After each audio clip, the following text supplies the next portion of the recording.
एक रात बारिश हो रही थी और जीजू ने मुझे छत पर बुलाकर मेरी अमानत से पूरी रात मस्ती किए। मुझे तकलीफ भी हो रहा था और मजा भी आ रहा था। उस रात के बाद में निखिल जीजू से करीब 1 महीना नहीं मिली, क्योंकि वह अपने ऑफिस के काम में बिजी हो गए थे। 1 महीने बाद नीलेश जीजू का मुझे फोन आया और उन्होंने कहा, रोमा यार, तुम्हारी अमानत देखे हुए 1 महीना हो गया यार, आज बहुत मन कर रहा है और आज रात पायल की नाइट शिफ्ट है, वो भी हॉस्पिटल चली जाएगी, तो तुम आ जाओ, आज कुछ अलग करेंगे। मैंने कहा, क्या अलग करोगे? तो उन्होंने कहा, वो तुम्हारे लिए सरप्राइज है। मैंने बिना ज्यादा पूछताछ किए इस सरप्राइज के लिए हाँ कर दी, क्योंकि मैं तो हमेशा उसकी भूखी ही रहती हूँ। रात में करीब 1 बजे नीलेश जीजू का फोन आया। उन्होंने मुझसे पूछा, क्या सब सो गए हैं? तो मैंने कहा, हाँ जीजू, मम्मी पापा सो गए हैं। वह बोले, तो फिर देर किस बात की, आ जाओ छत पर। मैं अपने कमरे से निकलकर छत पर जाते ही तो वह मेरी तरफ आए और मेरी अमानत मसलने लगे। मैं भी मजे करते हुए उनका साथ देने लगी। वो केला दिखा के बोले, तुम्हारे लिए सरप्राइज ये है, और उनके बड़े केले को मुंह में डाला। आज 1 महीने बाद जीजा जी का मेरे मुंह में आया था, तो खाने में बहुत मजा आ रहा था। कुछ देर तक मैं जीजू का खाती रही, फिर उन्होंने मेरी अमानत के साथ धीरे धीरे मस्ती करना शुरू किया और नीचे आकर मेरी अमानत में अपना मुंह लगा दिया। इधर मेरी सिसकारियां निकलनी शुरू हो गई थी। ऐसे ही सिसकारियां लेते हुए मैंने नीलेश जीजू से पूछा, जीजू आपका सरप्राइज बहुत बड़ा है, लेकिन क्या सरप्राइज है? फिर जीजू बोले, एक सरप्राइज तो मेरे घर में है, लेकिन उसके लिए तुम्हें मेरे घर चलना होगा।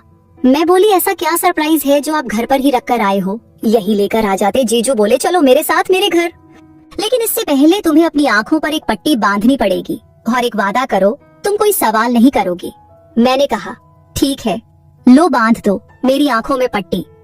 फिर जीजू ने मेरी आंखों में पट्टी बांधी और फिर उन्होंने मुझे अपनी गोद में उठाकर चल दिए। उन्होंने मेरे और उनके घर के बीच में जो लकड़ी का फट्टा रखकर पुल बनाया था, उस पर से चलकर वह मुझे अपने घर की छत पर ले गए। फिर उनके घर में हम दोनों आ गए।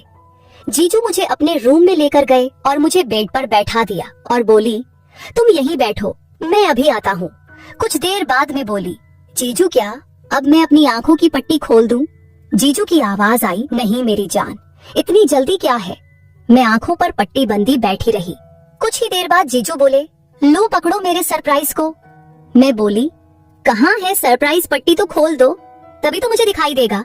उन्होंने अपना केला मेरे हाथों में दिया और बोले, ये लो। जीजू की आवाज कुछ दूर से आ रही थी। मैं बोली, जीजू आपकी आवाज दूर से क्यों आ रही है? और आपका ये केला भी पकड़ने में कुछ अजीब लग रहा है, पहले से बड़ा और मोटा लग रहा है। जीजू बोले, तुम ले लो इसे। तो मैंने केले को मुंह में ले लिया और खाने लगी। ये केला मुझे पहले से ज्यादा लंबा और मोटा लग रहा था, पर मैं मजे से खाई जा रही थी। फिर जीजू ने कहा, अब तुम अपनी आंखों से पट्टी हटा सकती हो। मैंने पट्टी हटाई तो कमरे में पूरा अंधेरा था। मैंने कहा, जीजू कमरे में इतना अंधेरा क्यों है? वो बोले कि अभी लाइट जल जाएगी, तुम अभी मजे लो। फिर इतने में कमरे की लाइट जली और जीजू मेरे सामने खड़े थे।